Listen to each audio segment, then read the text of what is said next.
उत्तर प्रदेश सेवानिवृत्त कर्मचारी एवं पेंशनर्स एसोसिएशन शाखा वाराणसी तथा शिक्षा महासंघ के संयुक्त बैनर तले आज शास्त्री घाट बरुणा पुल कचहरी के समीप धरना प्रदर्शन किया गया।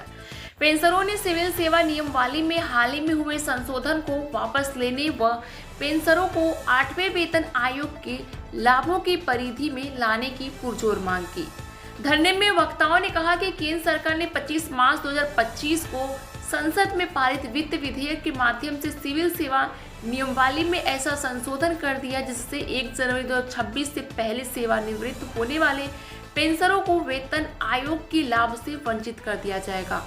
पेंशनरों ने इसे भेदभावपूर्ण और अन्यायपूर्ण करार देते हुए कहा कि सरकार यह मंशा स्पष्ट करती है कि यह पेंशनरों को भार मानती है। वक्ताओं ने उच्चतम न्यायालय के उस ऐतिहासिक फैसले का हवाला देते हुए कहा कि पेंशनरों को कोई दया या कृपा नहीं बल्कि अधिकार है जिसे किसी भी सूरत में छीनी नहीं जा सकती। प्रदर्शनकारियों ने यह भी आरोप लगाया कि राज्य सरकार द्वारा पेंशनरों के लिए अभी तक मांगी राहत का आदेश जारी नहीं किया गया, जबकि कर्मचारियों की महंगाई भत्ते का आदेश भले ही जारी हो चुका है। उन्होंने पेंशनरों के साथ अन्याय और उपेक्षा बताते हुए तत्काल महंगाई राहत का आदेश जारी की मांग की है। इसके अलावा धरने में पेंशनरों की कम्युटेशन कटौती 10 वर्षों के बाद समाप्त करने की भी पुरजोर मांग उठी है। नवक्ताओं ने बताया कि इस मुद्दे पर उच्च न्यायालय के स्थगन आदेश भी प्राप्त हुए हैं, जिसके बावजूद कुछ पेंशनों की कटौती रोक दी गई है और रोष की जारी रखी जा रही है। इसे पेंशनरों के साथ भेदभाव बताते हुए सरकार ने न्याय संगत समाधान की मांग की है। जी, अपना पूरा परिचय बता दीजिएगा। डॉक्टर प्रमोद कुमार मिश्र, पूर्व शिक्षक एमएलसी वाराणसी। आज किस तरह का बैठक कहिए? आज हम लोग पूरे उत्तर प्रदेश में सभी जिला मुख्यालय पर पेंशनर्स और शिक्षक महासंघ के बैनर तले धरना दे रहे हैं। धरना का मुख्य उद्देश्य है कि हम बड़ी उम्मीद लगाए हुए थे कि 8वां पे कमीशन की घोषणा हुई है कि 8वें पे कमीशन में हम पेंशनरों को भी लाभ मिलेगा, उनका पेंशन संशोधित होगा। लेकिन उससे पहले ही सरकार ने एक अधिनियम पारित कर दिया। उस अधिनियम के द्वारा अब कर्मचारियों का चाहे शिक्षकों का पेंशन संशोधन नहीं होगा, जो मिल रहा है वही रहे। और दूसरी बात कि डीआर जो महंगाई राहत मिलता है वह केंद्र सरकार ने तो घोषित किया है, लेकिन राज्य सरकार अभी तक घोषित नहीं की। वह केंद्र सरकार भी बाद में घोषित। पहले महंगाई भत्ता घोषित हुआ, 2.9 होना चाहिए, उसके अनुसार 3 होना चाहिए, लेकिन उसको 2 ही मानकर सरकार ने घोषित किया। वह भी हम लोगों के साथ मजाक है। यह सरकार यह सोच रही है कि हम जो पेंशन दे रहे हैं यह खैरात की चीज है, उस खैरात से सरकार दूर होना चाहे। और हमारा यह मांग है, हमारी यह सोच है कि पेंशन हमारा अधिकार है, उस अधिकार के तहत हमें पेंशन मिलनी चाहिए। लगातार पेंशन को लेकर जगह जगह धरना प्रदर्शन आप लोग की हो रहे थे, इस पे क्या हम लगे हुए हैं। सरकार भी अपनी टुलमुल नीति अपना रही है। एक बार यूपीएस लागू हुई,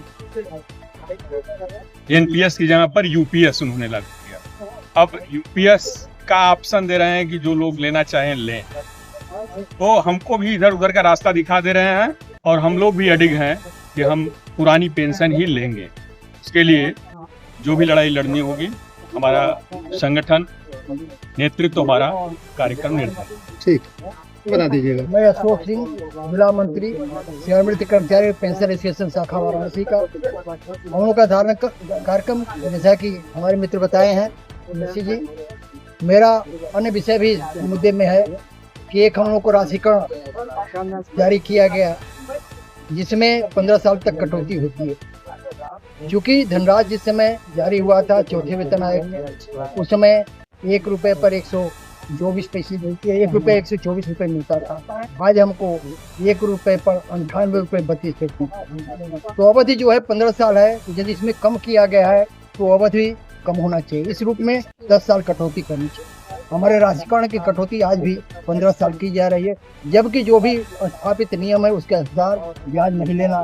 तो सरकार यह क्या चाहती है, इसमें कोर्ट स्टे विधियाँ और इसमें कटौती दो तरह की होती है, जिनको स्टे पे गए हैं उनके कटौती बंद है, और जो स्टे में नहीं गए उनके कटौती अभी तक। तो हमारा एक समान नियम है कि विभेद पैदा न करते हुए सबके लिए एक सामान्य आदेश जारी कर दे कि 10 साल कटौती के बाद सारे कर्मचारी, चाहे हमारे शिक्षक हो चाहे हम कर्मचारी हो, सबकी कटौती हो। तीसरा की अगला की आपको पुराने पेंशन और नए पेंशन क्या में विभेद किया जाए। यह इतना जटिल मामला हो गया है, पुराना पेंशन, नया पेंशन, फिर नया पेंशन, की समझ से परे हुई। आज कर्मचारी इसमें है कि हम क्या करें, किसमें जाएं, कुछ समझ नहीं। तो इस तरह से यह जो चीजें हैं वो प्रमुख मांगे वही है, हमारा जो पुराना जो पेंशन अधिनियम है उसको वापस करके 8वें तनाव जो भी संस्कृति करे घेरे में सबको ले आवे, और ताकि सबको अपना जीवन स्तर बनाए रखने का कर्मचारी, और पेंशन पर कम से बुजुर्गों पर ध्यान रखें। आज भी डीआर जारी नहीं है, हमको पेंशन डीए जारी हो गया, कर्मचारियों को डीआर पेंशनों के लिए राहत कार्य अभी जारी नहीं है।